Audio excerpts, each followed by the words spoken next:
Hello everyone, welcome back. I am your Ice Dragon, Rayron VR. Got another manga spotlight here for you. Here is Blue Period Volume 5. Before I get into this though, I want to make sure that we will be talking a little bit of spoilers. So if you don't want to get spoiled, feel free to watch this video at a later time. I'm going to go ahead and take a look at the back here and see what we got. Alright, so we got a self-portrait. Yotora makes the best of a bad situation during 2UA's first exam, and he must surpass those efforts for the second. But after all he's gone through, Yotora is feeling a little bit out of sorts. To get back on track, he'll have to step out of the studio and into the lighting with the help of an old friend. Yotora bears his soul and the same skin to take his latest talent and challenge the nude self portrait. Also, it is an anime, and I have been binge watching this anime, and it's been really freaking good. This is by Kodansha Comics. It is older teen, age 16 plus. All right, so with that, let's go ahead and take a look at the table of contents. And again, I wish all manga books would do this. Just a quick reference to all the characters. And I'm glad this book does it because sometimes the artistic skill when it comes to these characters, I think bleeds from time to time, and I get the characters so confused. So having a nice portrait of all the characters and a brief description of who they are is very important in my opinion. We got our table of contents here. The actual story is about 170 pages long, and you've got 5 chapters or 5 strokes here. Real Messed Up, Wandering Knife, Not Like You, Hour Blue, and an unexpected enemy attacks, followed by a extra short story, Art School Exam Meals. All right, so in this particular volume, we follow our main character here, Yotora. Now, Yotora, from the previous volume, just finished his first exam. And so all the other students are coming back to the classroom with our instructor, Uba. And so they won't know the final test results of the first exam until 3 days. And like the second exam, I believe, starts in 5 days. So Uba decides that they need a break. And so they go to this particular museum tour to try to relax. And Uba pretty much tells the students, hey, you guys go walk around, be a visitor. And so they walk around the museum. It's like a natural history museum with dinosaur bones and some other artifacts. And so they go around being as a visitor. And then once everyone was complete walking around and everything, they huddled back up together, and then the instructor had a surprise in for them. Now they have to go in as an artist.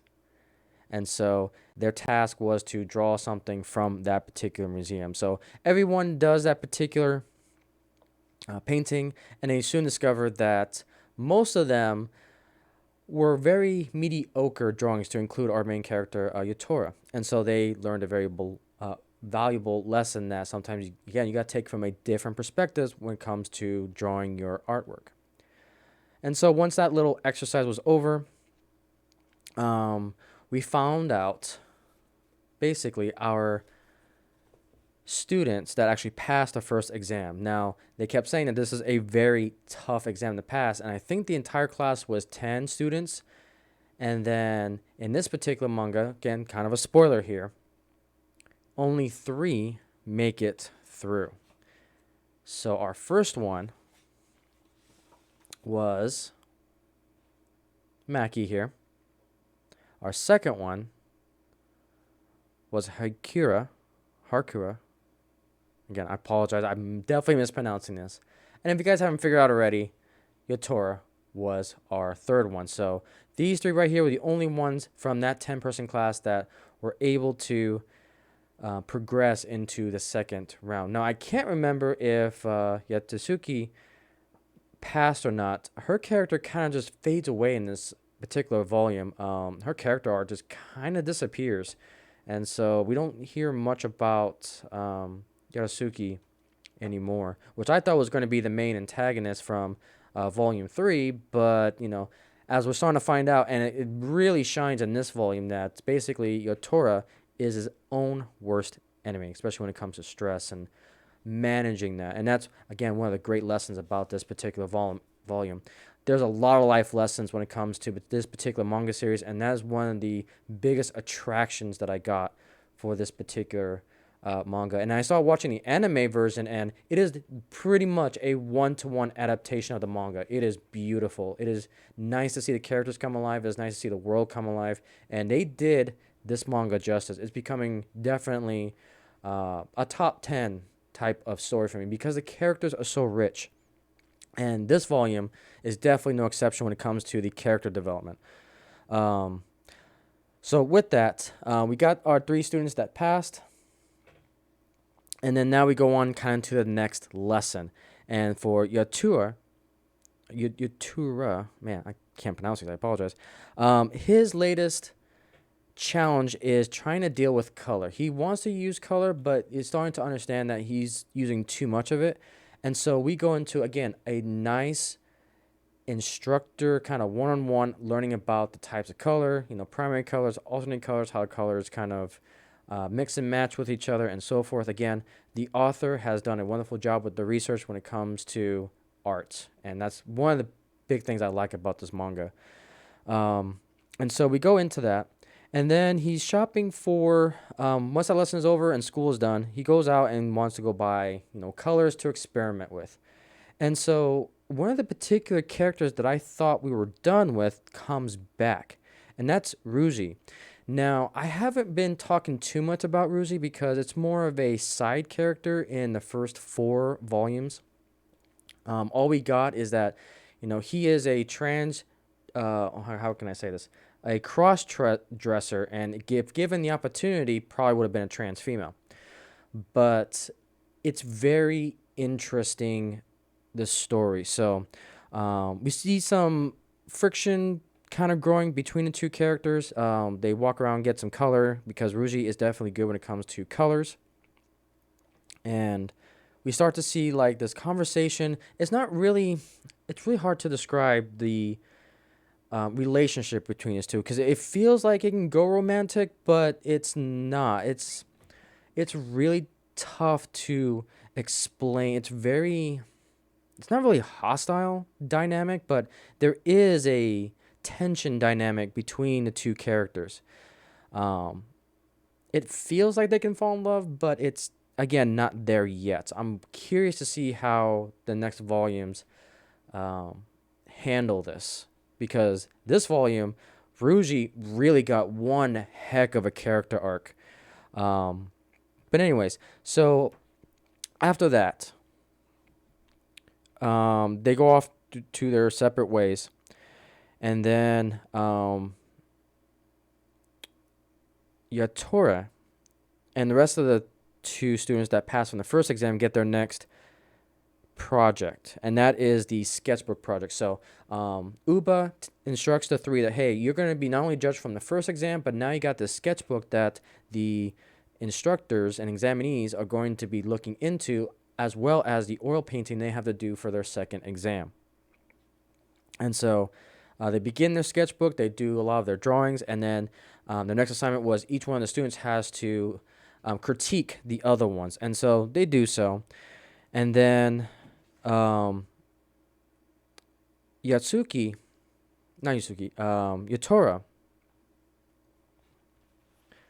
he is struggling to create art. And I think the reason being is because he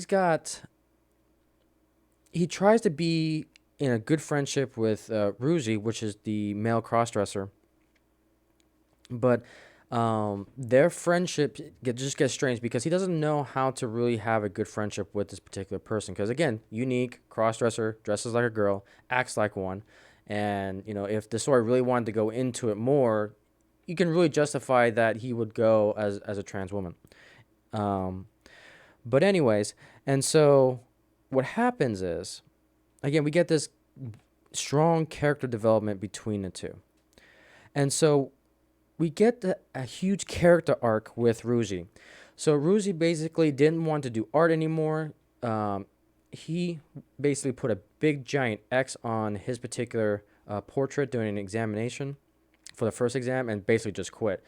And needless to say, his parents are not supportive whatsoever of going to art school to basically quitting art school now because it's so expensive, and then also him cross-dressing. And that is a huge social factor when it came to this particular character arc. Like Volume 5 really focuses on Ruji and the whole social dilemma of not a person being able to express how they truly feel.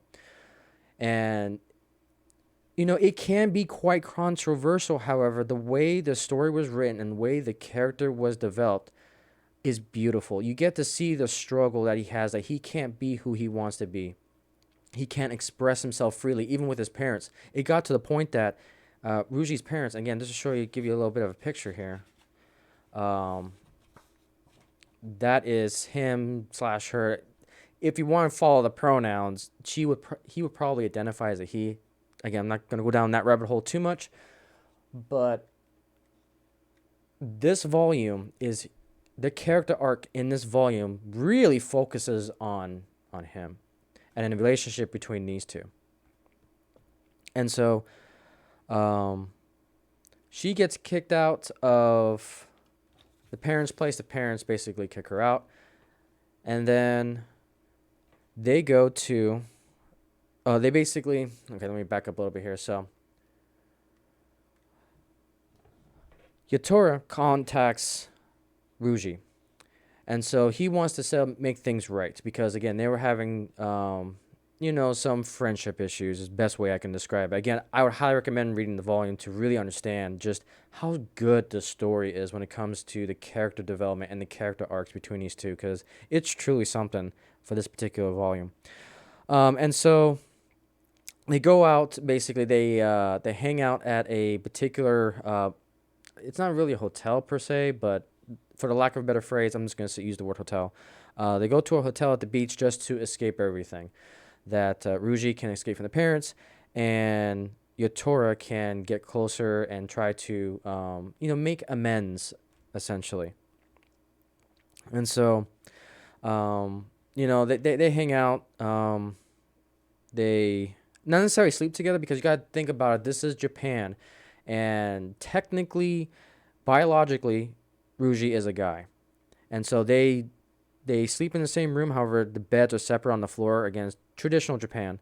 And the next day, again, they talk more. There's a lot of character development, proper character development, nothing that we see like from Disney nowadays, like on Disney Plus. But we get proper character development and storytelling, and it is sitting and talking essentially, but it is actually really good. Like I said, if it's one thing this author does really well with this manga is character development.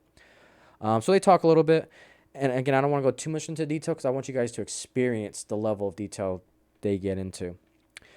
And so they realize that, in order for them to truly understand themselves, Ruji has this thing of, well, have you ever drawn yourself naked? Because there's actually a lot of meaning behind that. It means that you're actually comfortable with yourself, that if you accept yourself and be able to draw yourself without any clothes on, then you are comfortable with yourself. And that is really, I think, really important to just life in general, is that, you got to be able to be free with yourself. You got to be at peace with yourself so that way you can take on the greater world. And there's a lot of great metaphors and just life lessons and a lot of good things that came out of this volume. This one just, it was so good that I was able to one-shot this in one night. It was a really good story. And so they do so. They put like one of those Japanese shield blinder divider things between them, and then they're able to draw themselves on the particular paper. And so by the end of it, they are good friendships. I hope they take it a little bit further with the relationships because I kind of quote unquote ship these two, but I don't think that's where it's gonna go at all. But it was a really good story, and like I said, Ruji got one heck of a character art and character development in this particular manga. So with that, they go back, and Yotora basically has to get ready for the next exam. Unfortunately, remember how I said earlier that um, Yotora is his own protagonist and antagonist, and so his body is reacting to the stress. And so by the end of it, remember the hives that are on his arm, it starts to spread all over the place from what I could interpret. And then he has to basically, he goes to the school to get the second exam going, and unfortunately the elevator is broken, and so he has to lift, I think he said like 40 kilograms worth of art supplies up the stairs. But while he's doing that, his eyesight kind of goes away for a brief. I don't know if it's permanent or not, but it leaves the volume on that cliffhanger. So yeah, that is one heck of a cliffhanger. And unfortunately, by the time I'm recording this video and uploading it, this is the latest one that's come out in English. Volume 6 is going to be coming out in February 2022. And so there will be, unfortunately, a break because I'm actually caught up in this manga. It's actually the first manga series that I'm actually caught up with. So, yeah, it's going to be a while. But and I also recommend the anime. It is on Netflix. It is a Netflix exclusive series, and it does the manga justice. It is subbed, but I had a great time watching the anime. It's definitely up there with one of my top 10 animes because it's just really good. The characters are just spot on with their development. So yeah, with that, guys, that is the review of, or not even say review, but just more of a spotlight of the Volume 5. And I think I got a bookmark in here I wanted to show you guys. Yeah, so I wanted to show you kind of the impact of this. I know, again, this is kind of a spoiler, but this is when Roozy realizes that her parents, again, I use her and him interchangeably. It's still the same person, Roozy. And this is when she realizes that her parents threw everything away, with the exception of the grandmother. The grandmother saved a few bits of art supplies for her. And this was quite telling. The fact that you're getting basically disowned by your parents. It is heavy. It's a heavy storyline. Very emotional roller coaster, and just it's done really, really well. And even some of the artwork, even though I complain about this artwork a little bit, it's pretty telling. You know, the shock on technically his face, but yeah, it's moving. And the fact that, you know, the acceptance part of it, that your own parents don't accept for what you're trying to do and who you want to be happy. So it's quite a lesson learned. Quite a lesson learned. But with that, guys, that's all I got for this manga spotlight for Blue Period Volume 5. I highly recommend it. I love the characters. Great character art, great character development on this particular version of Volume 5. So with that, guys, if you have any manga suggestions, feel free to leave a comment down below. Feel free to like, comment, and subscribe on this particular video. If you like what I'm doing here, I got a couple links down below to support all the work that I do on here. I greatly appreciate it. And thank you guys so much for watching this video, and I'll see you on the next one.